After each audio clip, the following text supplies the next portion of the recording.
Picture this, you're scrolling through your feed and you see your neighbor, the one who's always helping out at church, volunteering at the soup kitchen, never missing a day of prayer, suddenly hit with a devastating diagnosis. Or maybe it's you, grinding day in and day out, paying your tithes, raising your kids right, and bam, the layoff notice comes. Why? Why do bad things crash into good people's lives like this? If you've ever asked that, stick with me, because today we're unpacking exactly why this happens to good folks like you and me. It's not random, it's not God picking on us, and by the end, you'll feel hope rising in your chest. Let's dive in. You know that feeling when everything's going smooth, then one phone call flips the script. We've all been there. I remember my own shock when my best friend, a deacon-type guy, got cheated out of his savings by a scam. He did everything right, saved faithfully, trusted wisely, yet it vanished. Questions flooded my mind too. Is God asleep? Does he play favorites? Nah, it's deeper. We're starting with the basics because rushing skips the hard stuff. Lean in close now. This isn't theory, it's life. Good people hurt, but there's wisdom here. Ever paused mid-crisis to wonder if there's a bigger picture? That's where we begin. Hold your coffee, we're going long today. You deserve every answer. Trust the process. I've prayed over this script for you. Let's build understanding step by step. Feel that connection already? Good, now breathe deep. We're in this together, no judgment here, just truth. Your story matters, share in comments later. But first, grasp why pain visits the faithful. It's universal. No one's exempt. Even heroes in scripture faced it. We'll get there. Patience pays off. Watch time starts now. First off, let's get real. Life isn't fair, and good people get slammed because we live in a broken world. Think about it. Since Adam and Eve's big mistake in the garden, sin cracked everything open. The Bible spells it out in Romans 8:22. Creation itself groans under the weight of it all. That means rain falls on the just and the unjust, like Jesus said in Matthew 5:45. Your car breaks down not because you're a bad driver, but because engines wear out in this fallen setup. I've seen it in my own life. My aunt, the sweetest prayer warrior, lost her job during the pandemic. She didn't deserve it, but here's the truth. We're all swimming in the same messy waters. Bad stuff happens to good people because evil, sickness, and chaos don't check your resume, they just show up. It's not punishment, it's the ripple effect of a world gone sideways. You feel that ache. That's normal. Hold on, because understanding this frees you from blaming yourself. Take my neighbor, single mom raising 3 kids on faith alone, car totaled by a drunk driver. She was blameless. Or the pastor I knew, heart attack mid-sermon. Worldly fallout, not wrath. Genesis 3 shows the curse, thorns, toil, death for all. No opt-out clause, economies crash, viruses spread, storms rage, indiscriminate. Good folks bear it heaviest sometimes because they stand out. Satan targets the light bearers. Ephesians 6:12 reminds us it's not flesh and blood, but powers of darkness. Your struggle fits the pattern. Ever felt targeted? You're not alone. This brokenness explains the why without easy fixes. It humbles us, teaches reliance on God daily. Without it, we'd forget heaven's our real home. John 16:33, Jesus warned of tribulation. Expect it, embrace the groan. It bonds us as believers. Share your broken world moment below. Helps others. Processing pain this way shifts blame from God to the system. Frees your heart, builds empathy. Turns victims into victors. That's the first key. But wait, there's more to it. Good people suffer to build something unbreakable in us called character. James 1:2-4 doesn't sugarcoat it. Count it joy when trials hit, because they produce perseverance, maturity, the full works. Ever wonder why that faithful mom gets hit with kid troubles while the party crowd sails smooth? God uses the heat to refine us, like gold and fire from 1 Peter 1:7. I remember a brother in my church lost his business but came out sharper, wiser, starting a ministry that touches thousands now. Trials strip away the fluff, teach us to lean hard on God instead of our own strength. Without them, we'd stay soft, unprepared for real battles.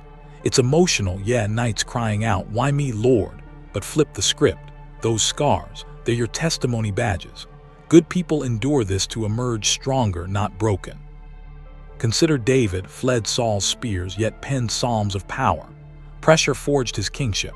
Or Ruth, widowed, gleaned fields, became queen's grandma. Loss built loyalty. My buddy faced foreclosure, now he mentors broke families. Trials teach budgeting, faith, grit. Hebrews 12:11 discipline yields peaceful fruit. Painful first, productive later, it weeds pride, grows patience, sharpens witness. Ever snapped at slowness before your trial, now you wait gracefully. That's growth. Emotional toll. Heavy but payoff, eternal. Romans 5:3-5 suffering produces character, hope, chain reaction. God invests in you, doesn't waste hurt. Your story inspires. Like Paul's thorn kept him humble, God dependent. We need that. Soft faith crumbles. Hardened faith stands. Feels stronger already. Good. Apply it today. Character isn't born, it's battled for. Good people get first crack at it. Now let's talk purpose. Sometimes God allows hard knocks to wake us up to our calling. Jonah's a prime example. Running from Nineveh, swallowed by a fish, puked out to preach. If life was easy, he'd have stayed comfy. Good people get rocked because comfort kills destiny. Proverbs 19:15 warns sloth makes you sleep through life, but trials jolt you awake. Think of Joseph, sold by brothers, jailed unjustly, but positioned for Egypt's throne. My cousin was a good guy, coasting at a dead-end job until cancer hit his wife. That pain pushed him into full-time ministry, saving souls weekly. It hurts like hell in the moment, but God whispers, this is your pivot point. Viewers, if you're nodding, ask yourself, what door is this slamming shut so a bigger one opens? That's the emotional hook. Your pain isn't pointless, it's prep for greatness. Moses stuttered through Pharaoh, exile honed him. Esther orphaned, elevated to save Jews. Purpose blooms in pressure. Ever sensed a nudge during crisis? That's God. Job's losses revealed hidden faith depths. Paul's shipwrecks spread gospel farther. Patterns everywhere. Your layoff, ministry seed, sickness, testimony fuel, comfort numbs vision, trials sharpen it. Jeremiah 29:11 plans to prosper, not harm. Trust the timing, emotional, tears flow, but hindsight heals. Share your pivot story, builds community. God redeems detours, turns ashes to beauty. Isaiah 61. Calling waits in waiting. Good people pioneer paths others follow. Step up. And don't get it twisted. Suffering spotlights God's power like nothing else. Paul nailed it in 2 Corinthians 12:9. My grace is sufficient, my power is perfected in weakness. Good people crumble under loads to show God's got the heavy lifting. Ever seen a widow praise through tears and suddenly miracles flow? That's the glow up. The world watches. If you're faithful in the fire, they see Jesus, not just you. I felt this when my dad battled illness. Doctors gave up, but prayers turned it around. Strangers came to faith watching us. Good folks hurt so God's glory shines brighter, drawing wanderers home. It's raw emotion, feeling weak. That's your stage for his strength. Lean in, the spotlight's on. Lazarus died, resurrection drew crowds. Blind Bartimaeus shouted, sight sparked belief. Patterns prove it. Your struggle advertises heaven's fix. Coworkers notice poise amid pain. Neighbors probe your peace. Power flows through cracks. Philippians 1:21 to live Christ, die gain. Weakness advertises strength. Emotional release. Yes. Glory gain, bigger. Testimony multiplies. One story saves 10. Good people platform God. Shine on, here's a tough one but vital. Free will means others' choices boomerang onto the innocent. Cain killed Abel, the righteous one, because sin crouches at the door. Genesis 4. Good people catch flack from bad decisions around them. Abusive bosses, reckless drivers, greedy systems. It's not God causing it, it's humans with God-given choice running wild. Jesus wept over Jerusalem's rejection in Luke 19, knowing their free will sealed tragedy. My friend, a solid dad, got divorced because his wife's wandering heart won. Heartbreaking, right? But it teaches boundaries, forgiveness, resilience. We live interconnected, so fallout hits everyone. The lesson: guard your choices, they ripple. Good people suffer this to model grace amid mess. David's sin boomeranged on family. Absalom rebelled. Potiphar's wife lied. Joseph jailed. Free will's double-edged. Your boss's greed. Your pink slip, friend's addiction. Your burden. Deuteronomy 30:19 choose life. We must. Emotional scars linger, but forgiveness frees. Model Christ forgave crossers. Ripples reverse. Good people absorb to redeem. Testing faith is real too. God sifts us like Job, who lost everything yet declared, though he slay me, I will hope in him. Job 13:15. Why? To prove our love's not conditional. Satan accused Job of fair-weather faith. God allowed the test to silence that lie. Good people face fire to emerge gold-plated believers. It's emotional warfare. Doubts scream, "Where's God?" But passing proves you're all in. Like Shadrach, Meshach, Abednego in Daniel 3, furnace-bound yet promoted. I've walked friends through bankruptcies. Those who clung emerged unshakable.